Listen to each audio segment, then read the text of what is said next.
There we go, we have lights. Okay, this is going to be a bit quick because we're mostly home. Because we waited until we were in an area where there were street lights before we started. For a change. So this is the 2026 Masters of the Universe He-Man film. And I think the only way to do this is completely spoiler free. Because most of the joy, for me, for sure, was what I didn't know going into the film that I would get to experience. I'll let you go first because I'm the more of a He-Man buff than you are, so I think your point of view is probably better first. So I absolutely loved the film. I giggled a lot through it. Yes, you did. Really enjoyed it. Would probably say, as someone who never really watched He-Man growing up, never really been into like He-Man or She-Ra, I still really enjoyed it. It does a very good job for someone who is just watching it as a movie. Obviously, if you like that sort of thing, if you don't like like fantasy, sci-fi type stuff, you're probably not going to be converted by this film. But I thought it was really, really good. I adore it. I think the thing for me was if this was your first take on He-Man, like if you've got like dads, or let's face it, potentially granddads, taking like 8-9-year-old kids to see this as their first experience of He-Man, they'll watch it, they'll get it, and if it's going to be something they're into, they'll get into it through this film with no prior knowledge, and it works on that level 100%. It stands on its own 2 feet. But if you've got even the vaguest bit of knowledge about He-Man, the deep cuts come thick and fast. There was, and I'm not just talking about the cartoons. It references certain, and not just the original cartoon. It references other versions of it. It references the live action. It references various variations in the toy line. It references a very well-known meme that features Prince Adam, that if you know it, you'll know it. And it's just a scream on every level. It was so much fun. Like you said, we both like laughed like absolute loons from start to finish.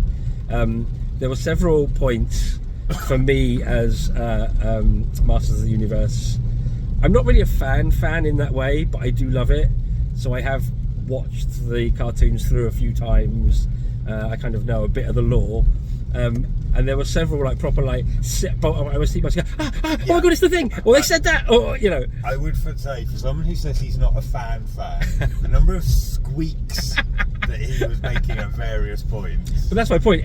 If I'm getting that at my level, someone who's a big fan, actually, you know what big fans of things are like? They tend to just not like new stuff. Yeah. Like, it's not my He-Man. Well, if you're being like that, then you're a fucking idiot. Not my He-Man. Yeah, do you know what I mean? It was just, I mean, and there was cringers not in it nearly enough, if I'm honest, but Cringer was brilliant. There's a lovely little scene right at the end which caps it off beautifully and properly made me shout out loud. There's a mid-credit scene where I was a mess. I was like, and there is a post-credit scene that's, I'm not sure it's really worth waiting for. I would have flipped those round. I would have put that end one in the middle, and I would have put that last one as the proper oh my fucking god moment at the end.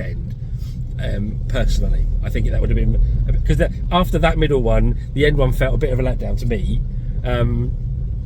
But maybe that's just more about my fandom. But yeah, it's just an absolute squeal from start to finish, and it's quotable, and it quotes the series, and it quotes itself. I love the fact that the soundtrack is Brian May, and it's got I was thinking before I realised it was Brian May, it sounded very Queen anyway, but also I thought the soundtrack, it's got that real 80s rock vibe. It's that very not so much Queen, but I mean there were points where I really thought this is leaning on today's version of Flash Gordon. Yeah. I really felt that. It's very lots of soft rock guitar solos. Yeah, it's soft rock. That was the phrase I couldn't think of. It's the you know, the Europe and Bon Jovi permed hair look. It's definitely that. There was an 80s aesthetic to quite a lot of it, which again, it's an 80s product. So some of the actual cinematic lighting, yeah, was very kind of cartoon 80s. Yeah. It really leans into its source. In a delightful way. You like some of the lens flare they do isn't J.J. Abrams lens flare. No, it's much more diffuse and Technicolor is the only way I can think to describe it. And I mean, even like geek references, Easter eggs itself, because you get Highlander mentioned early in the film, and then later on in the film, they play a track that is from Highlander. It's like it's a really it's a good time if you're really looking to just go in, sit back, and have an absolute blast. This is that film. Yes, this is 100% that film.